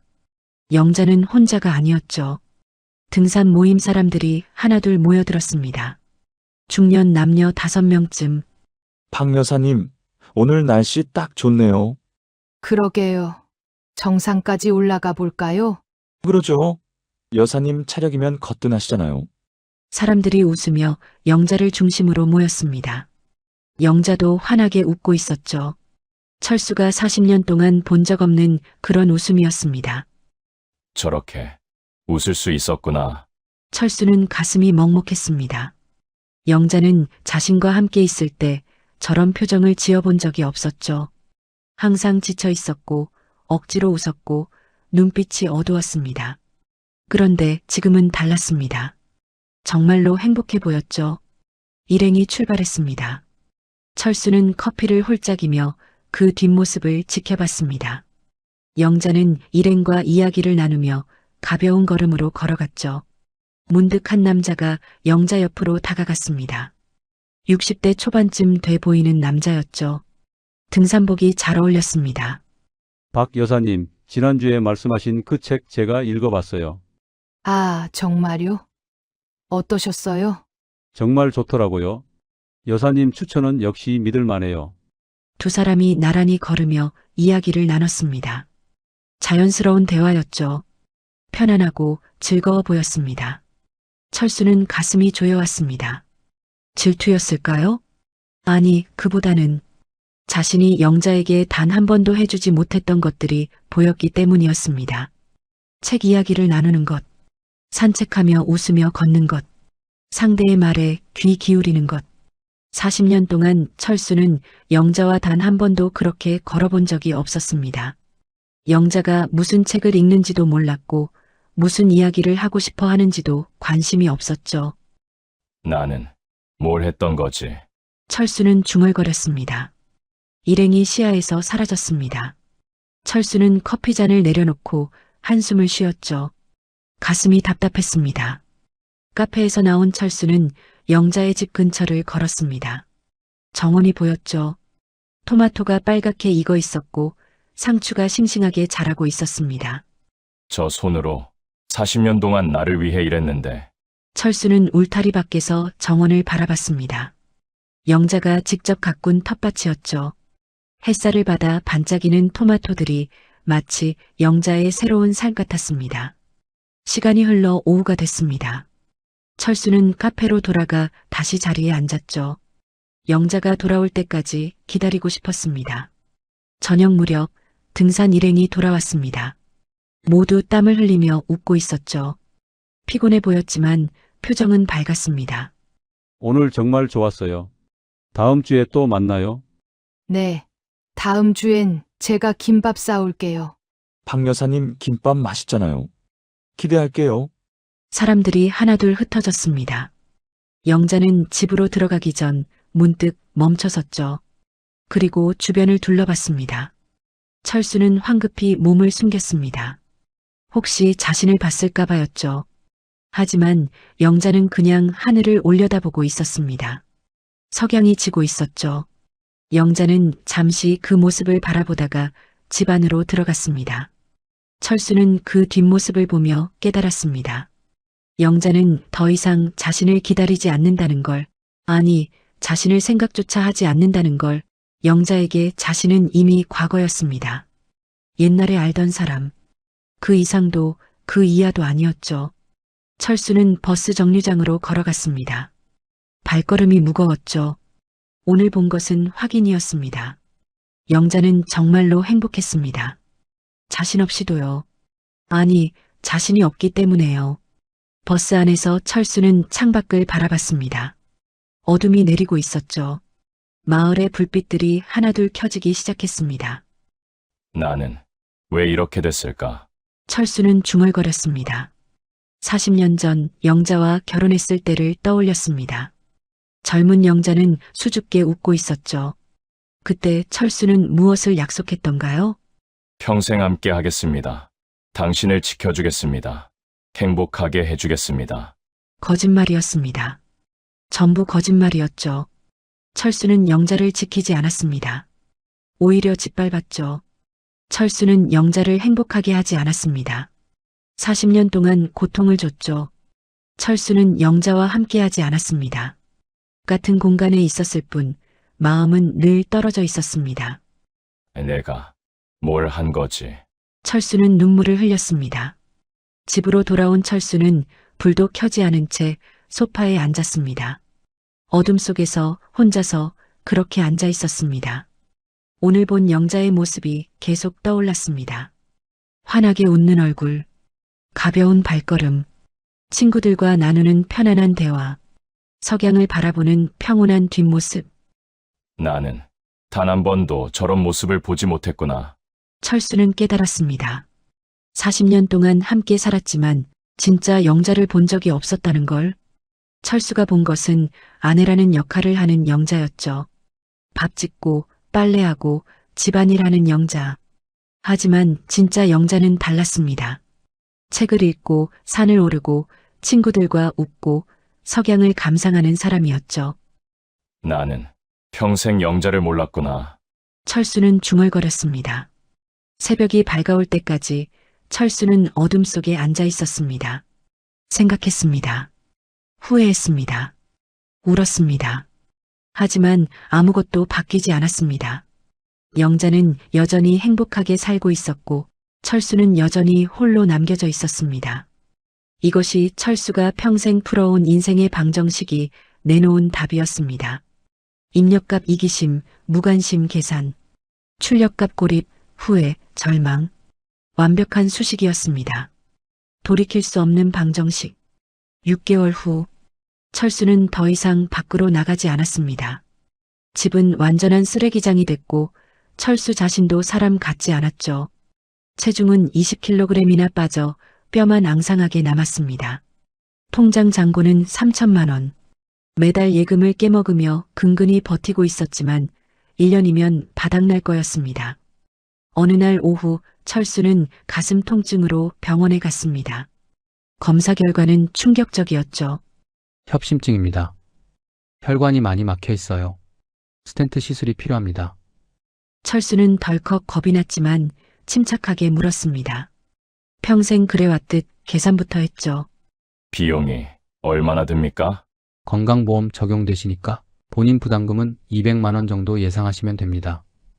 철수의 통장에는 아직 3천만 원이 남아 있었습니다. 낼 수 있는 돈이었죠. 하지만 그 순간 철수의 머릿속에 마지막 시험 문제가 떠올랐습니다. 그래, 200만 원. 이 정도면 민호가 해주지 않을까? 내가 평생 먹여 살렸는데 아버지가 수술한다는데 이 푼돈을 아까워하진 않겠지. 철수는 확인하고 싶었습니다. 자신이 아들에게 여전히 가치 있는 부모인지 아니면 폐기 처분된 짐인지. 철수는 떨리는 손으로 민호에게 전화를 걸었습니다. 여보세요? 민호야, 아빠다. 네. 무슨 일이세요? 아빠가 심장이 안 좋아서 수술을 해야 한단다. 수화기 너머로 침묵이 흘렀습니다. 걱정하는 말은 없었죠. 비용이 한 200만 원 정도 든다는데 아빠가 지금 당장 현금이 부족해서 그러니 내가 좀 해줄 수 있겠니? 와서 보호자 사인도 좀 하고. 철수는 숨을 죽이고 대답을 기다렸습니다. 200만 원. 민호의 월급이라면 큰 부담 없는 돈이었습니다. 돈이 문제가 아니라 아들이 달려와 주기를 바랐던 거죠. 하지만 돌아온 대답은 철수의 마지막 희망을 산산조각 냈습니다. 아버지, 연금 나오시잖아요. 뭐? 그리고 통장에 퇴직금 남은 거 있으신 거 알아요. 그거 쓰세요. 아니, 돈도 돈이지만 보호자 사인이 필요하다잖아. 아들이 와야지. 저 이번 달 카드값 나가서 여유 없어요. 그리고 부산 출장 중이라 못 가요. 철수는 멍해졌습니다. 정급하시면 간병인 쓰세요. 비용은 아버지 돈으로 하시고요. 저 바빠서 끊습니다. 전화가 끊겼습니다. 철수는 휴대폰을 쥔 채 병원 로비에 덩그러니 앉아 있었습니다. 2천만 원도 아니고 고작 200만 원이었습니다. 아들은 아버지의 목숨값이 200만 원의 가치도 없다고 판단한 겁니다. 내가 자식을 이렇게 키웠구나. 사랑을 주지 않고 계산만 가르쳤더니 결국 나도 계산서 쪼가리처럼 버려지는구나. 철수는 허탈한 웃음을 터뜨렸습니다. 돈이 없는 게 아니었습니다. 자신을 위해 단돈 1만 원도 쓰기 싫어하는 아들의 마음을 확인한 순간 철수는 살 의지를 잃어버렸습니다. 관두자. 그냥 관두자. 철수는 수술 예약을 하지 않고 병원을 나왔습니다. 고칠 필요가 없었습니다. 이미 마음이 죽어버렸으니까요. 집으로 돌아와 소파에 누웠습니다. 천장을 바라보며 생각했죠. 이게 내 인생의 끝인가? 그날 밤 철수는 오랜만에 서재로 들어갔습니다. 먼지 쌓인 책장에서 한 권의 앨범을 꺼냈죠. 가족 사진들이 담긴 앨범이었습니다. 첫 페이지를 펼치자 결혼식 사진이 나왔습니다. 젊은 철수와 영자, 둘 다 웃고 있었죠. 그때는 행복했을까요? 다음 페이지는 민호가 태어났을 때였습니다. 영자가 아기를 안고 있고 철수는 옆에 서 있었죠. 하지만 철수는 아기를 안고 있지 않았습니다. 항상 옆에 서 있기만 했죠. 페이지를 넘기며 철수는 깨달았습니다. 모든 사진에서 자신은 항상 옆에 서 있기만 했다는 걸. 영자를 껴안은 적도, 아이를 안아본 적도, 가족과 진짜로 함께한 적이 없었습니다. 나는 항상 방관자였구나. 철수는 중얼거렸습니다. 40년 동안 가족과 함께 살았지만 진짜로 가족이었던 적은 없었던 겁니다. 마지막 페이지는 10년 전 가족 여행 사진이었습니다. 제주도였죠. 영자와 민호는 웃고 있었지만 철수는 역시나 무표정했습니다. 카메라를 보며 억지로 짓는 미소였죠. 웃을 줄도 몰랐구나. 철수는 앨범을 덮었습니다. 눈물이 흘러내렸죠. 다음 날 아침 철수는 마지막 결심을 했습니다. 영자에게 편지를 쓰기로요. 진짜 사과를 담은 편지. 떨리는 손으로 펜을 들었습니다. 영자에게 이 편지를 쓰는 지금 나는 내 인생에서 가장 솔직해지고 있어. 40년 동안 당신에게 한 번도 제대로 말하지 못한 것들을 이제야 쓰려 해. 미안해. 당신의 헌신을 당연하게 여긴 것, 당신의 꿈을 무시한 것, 당신이 아플 때 버린 것, 모든 게 다 미안해. 하지만 가장 미안한 건 40년 동안 단 한 번도 당신을 사랑한다고 말하지 않은 거야. 아니, 사실은 사랑하는 방법을 몰랐어. 평생을 숫자로만 살아서 사람 마음도 숫자인 줄 알았어. 마이너스가 되면 버리면 되는 줄 알았는데 그게 아니더라. 사랑은 증명할 수도 계산할 수도 없더라. 당신을 다시 만나러 갔을 때 당신의 정원을 봤어. 토마토, 상추, 꽃들, 당신이 직접 가꾼 것들. 40년 동안 나를 위해 헌신했던 그 손으로 이제는 당신 자신을 위해 무언가를 가꾸고 있더라. 그걸 보고 알았어. 당신이 얼마나 행복한지. 나 없이도. 아니, 내가 없기 때문에. 그게 가장 아팠어. 내가 당신의 행복에 방해물이었다는 거. 이제 나는 혼자야. 완전히. 친구도 없고 아들도 등을 돌렸고 당신도 떠났어. 매일 밤텅 빈 집에서 생각해. 어디서부터 잘못된 걸까? 답은 간단했어. 처음부터였지. 사랑 없이 시작한 결혼, 헌신 없이 살아온 가정, 진심 없이 나눈 대화. 모든 게 거짓이었어. 영자야, 내가 옳았어. 나는 당신을 사랑한 게 아니라 이용했어. 당신을 아내가 아니라 가정부로 여겼어. 당신의 40년을 5천만 원으로 계산했어. 이제 그 대가를 치르고 있는 중이야. 고독이 아니라 고립이라는 형벌을. 당신에게 돌아가고 싶다고 말하지 않을게. 그건 또다시 당신을 이용하는 거니까. 다만 이것만은 말하고 싶어. 내가 행복하길 바래. 진심으로. 나 없이 당신 자신을 위해 당신이 원하는 삶을 살아. 그게 내가 당신에게 줄 수 있는 유일한 사랑인 것 같아. 미안해. 그리고 고마워. 40년 동안 나 같은 사람을 견뎌줘서. 이제는 정말 안녕. 김철수. 편지를 다 쓴 철수는 봉투에 넣어 책상 위에 놓았습니다.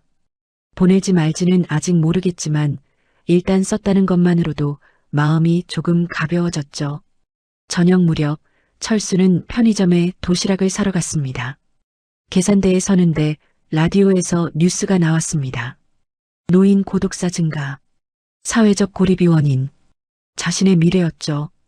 계산을 마치고 나오는데 비가 내리기 시작했습니다. 우산이 없었죠. 철수는 그냥 비를 맞으며 걸었습니다.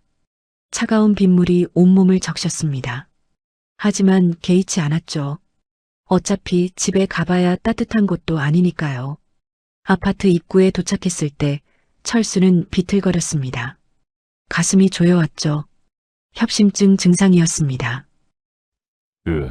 철수는 벽을 잡고 겨우 버텼습니다. 한참을 그렇게 서 있다가 통증이 가라앉았죠. 엘리베이터를 타고 올라가며 생각했습니다. 이렇게 쓰러져서 죽는 건 아닐까? 집에 들어서자 어둠이 그를 맞이했습니다. 불을 켜니 어질러진 거실이 보였죠. 철수는 소파에 주저앉았습니다. 젖은 옷을 벗을 기력도 없었습니다. 그냥 그대로 누워버렸죠. 창밖으로 비가 쏟아졌습니다. 천둥 소리가 울렸고 번개가 번쩍였죠. 철수는 천장을 바라보며 중얼거렸습니다. 이게 내가 선택한 자유인가? 자유를 얻었다고 생각했는데 알고 보니 모든 걸 잃은 거였습니다. 아내도 아들도 친구도 존엄도. 40년을 헛되이 산 거구나. 철수의 눈에서 눈물이 흘러내렸습니다. 하지만 그 눈물을 닦아줄 사람은 아무도 없었죠. 밤이 깊어갔습니다. 철수는 잠들지 못하고 뒤척였습니다. 가슴이 답답하고 숨이 차올랐죠.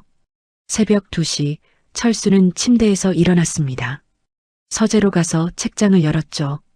40년 동안 모은 책들이 빼곡했습니다.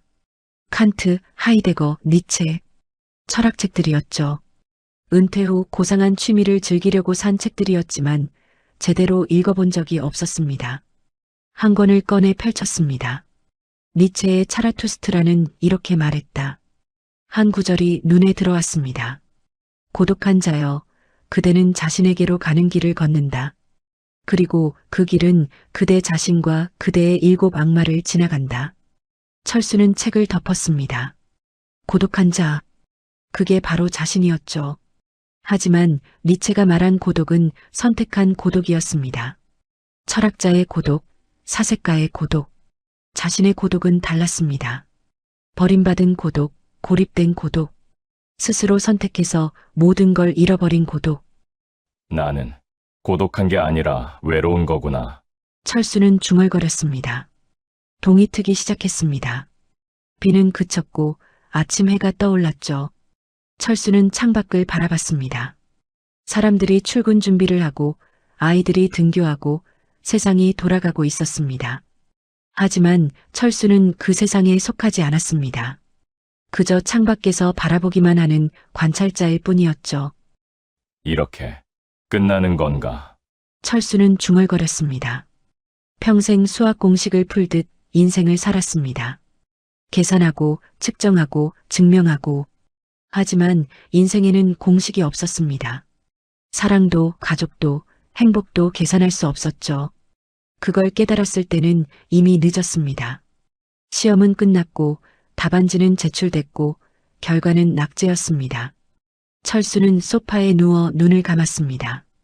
가슴이 또다시 조여왔지만 이번에는 병원에 가지 않기로 했죠. 이대로 가는 것도 나쁘지 않을 것 같았습니다. 편의점 도시락은 테이블 위에 그대로 있었습니다. 먹지 않았죠. 철수의 휴대폰에는 아무 연락도 오지 않았습니다. 텅 빈 집에서 텅 빈 마음으로 철수는 홀로 누워 있었습니다. 창밖으로 햇살이 들어왔지만 철수의 방은 여전히 어두웠죠. 이것이 철수가 평생 풀어온 인생 방정식의 답이었습니다. 입력값 이기심, 계산, 무관심, 출력값 고립, 외로움, 후회. 돌이킬 수 없는 방정식. 3개월 후 아파트 관리인이 철수의 집문을 열었습니다. 관리비가 4개월째 연체됐고 이웃들이 악취를 호소했기 때문이었죠. 문을 여는 순간 악취가 코를 찔렀습니다. 소파에 철수가 누워 있었습니다. 이미 사망한 지 한 달은 된 것 같았죠. 경찰이 왔고 구급차가 왔습니다. 철수의 시신 옆 테이블에는 썩은 편의점 도시락이 놓여 있었습니다. 서재 책상 위에는 편지 한 통이 있었죠. 영자에게 보내려다 보내지 못한 편지. 경찰은 연락할 가족을 찾았습니다. 아들 민호였죠. 네, 알겠습니다. 장례 준비하겠습니다. 민호는 담담하게 대답했습니다. 눈물은 없었죠. 며칠 후 작은 장례식장에서 장례가 치러졌습니다. 조문객은 몇 명 되지 않았습니다. 민호와 그의 아내, 그리고 몇몇 옛 동료들. 영자는 오지 않았습니다. 민호는 아버지의 유품을 정리하다가 그 편지를 발견했습니다. 펼쳐 읽는 내내 민호의 손이 떨렸죠. 이제야 후회하시는 거예요. 민호는 편지를 접어 가방에 넣었습니다. 영자에게 전해줄 생각이었죠. 일주일 후 민호는 영자의 집을 찾아갔습니다. 어머니, 아버지가 쓰신 편지예요. 영자는 편지를 받아 읽었습니다. 눈물이 흘러내렸지만 표정은 담담했죠.